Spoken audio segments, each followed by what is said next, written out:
Entrevistas Band News FM Belo Horizonte.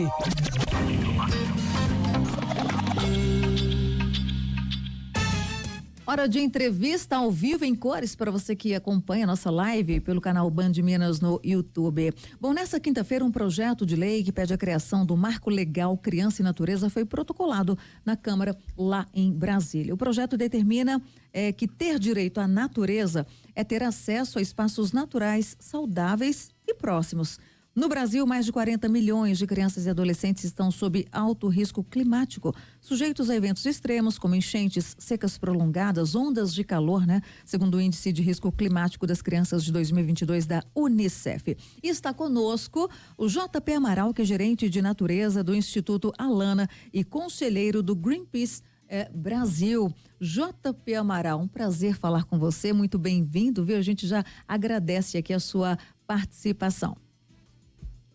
Bom dia, muito bom dia a todos os ouvintes. Muito prazer estar aqui nesse dia memorável aí de um projeto tão importante para o direito das crianças na natureza. Exatamente. E quando a gente fala desse número, mais de 40 milhões de crianças e adolescentes sob alto risco climático, Quando a gente traz esses dados, qual é o objetivo? É chamar para questões de políticas públicas? É conscientizar a população?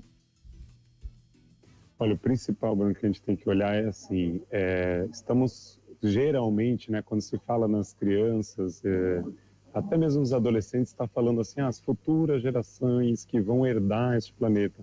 A gente já não pode mais falar isso. Isso, inclusive, está na nossa Constituição Federal, em várias políticas, é fundamental esse princípio que a gente chama do direito das futuras gerações, porém, esse dado dos 40 milhões traz um fato de que as crianças de hoje já estão sendo impactadas, Elas já estão em alto risco climático e são as mais afetadas pelos efeitos climáticos de hoje. Já não é uma coisa que a gente pode colocar muito para o futuro. Então, por isso tem uma urgência de a gente ter medidas, ações, políticas para que proteja as crianças nessas condições climáticas, mas também de outros impactos e riscos socioambientais também.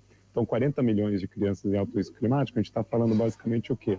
Crianças que estão em áreas de seca e, com isso, tem escassez de alimento, de água, há questões de enchentes, como vimos no Rio Grande do Sul agora, e um impacto severo em mais de 1.000 escolas, Foram mais de 40 mil crianças, estudantes, impactadas por essas escolas, afetadas. Então, a gente está falando de uma dimensão transversal impactando elas hoje. Essa é a grande mensagem que esses dados expressam quando a gente as analisa, JP, bom dia, quem fala com você agora é Bruno, seja bem-vindo aqui de minha parte ao Band News Minas, segunda edição. A gente fala de 40 milhões de crianças que estão sob alto risco climático, então a gente já tem eventos extremos acontecendo, você mesmo citou a questão do Rio Grande do Sul. O que a gente pode apontar de prejuízos ou de formas, que esses jovens já estão sendo afetados? O que a gente já pode calcular aí de prejuízo antes, porque a emergência climática, a gente pode dizer que ela já chegou. Então, o que a gente já consegue calcular desses prejuízos? Bom, a gente está falando desse impacto, esses prejuízos em várias dimensões. Enquanto, na questão da infância, a gente está falando, quando acontece um desastre, como a gente viu aí de Rio Grande do Sul, você fala diretamente das crianças que perdem suas vidas, e a sua saúde diretamente, mas a gente tem também um ponto que muitas crianças acabam ficando órfãs ou perdem-se. Isso também foram histórias muito preocupantes, onde os pais perderam seus filhos justamente nessa questão dos resgates, de irem até às vezes para cidades diferentes, Então, os seus cuidadores, eles perdem seus cuidadores. Aí, terceiro, a gente começa a olhar para a dimensão dos serviços para as crianças numa cidade. Educação. Acaba que esses espaços de escolas, quando não foram afetados, eles acabam virando abrigo, espaço de alojamento para as famílias que tiveram que ser deslocadas, E acontece, como foi no caso do litoral norte de São Paulo, de crianças ficarem mais de 6 meses sem aulas, Como o caso também de Maceió, de ficarem anos em algumas escolas realmente desativadas aí pelos danos de riscos ambientais que aconteceram. Então, essa dimensão também é isso. E os prejuízos mais a longo prazo, por exemplo, no sentido de saúde mental, de saúde física mesmo, com relação a isso, os traumas que acontecem a partir disso. Quando a gente fala em prejuízo, a gente olha muito pelo fator econômico também. Então existem muitas pesquisas mostrando como, principalmente na primeira infância, o valor que se investe em primeira infância, ele retorna, né, e investimentos ao longo da vida para a sociedade, para o poder público, para as empresas, a partir do momento que você está investindo ali na maior saúde e qualidade de vida. Então, o projeto de lei mesmo, 2225 de 2024, ele traz, por exemplo, um aspecto de a gente ter financiamento enfim, né, de investimentos mesmo para redução de poluentes atmosféricos, por exemplo, poluição do ar, em locais próximos de serviços públicos ou de maior incidência de crianças, né, como escolas, hospitais, maternidades e tudo mais. Isso é um prejuízo gigante que a gente tem da poluição do ar na vida das crianças, na economia, na maior hospitalização das crianças, enfim. Então, até financeiramente, a gente pode trazer que isso é um prejuízo enorme, né, para a sociedade. Sim, no que diz respeito à educação também, né, JP? De que forma, né, as nossas autoridades, as escolas, enfim, têm debatido este tema? Você acredita que algo a mais possa ser feito, ou seja, uma amplitude, né?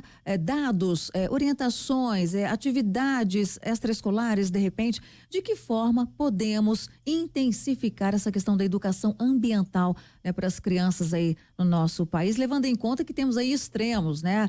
Norte, sul, leste, oeste, esse país enorme, continental. De que forma a gente pode intensificar isso? Para termos reflexos, né, lá na frente. Exatamente, Luciano. Acho que um ponto fundamental que o projeto de lei expressa é que também a gente acaba colocando na educação um investimento que é muito a longo prazo, que né, essas gerações que ainda vão crescer com isso. A nossa proposta é de um novo modelo de educação, que a gente chama de educação baseada na natureza, onde as escolas têm uma série de papéis. O primeiro delas é justamente no currículo, nos projetos pedagógicos, no ensinamento e até mesmo na criação de protagonismo dos estudantes na solução climática. Isso já é sabido, assim, como é o papel das crianças e adolescentes, não só dentro de casa, naquela coisa de começar a cobrar dos pais para que comece a separar o lixo, economizar energia, economizar água, mas também um papel ativo das crianças e adolescentes como cidadãos nas cidades, melhoria do seu entorno, do entorno das escolas, nas soluções para o seu território. Esse é um ponto.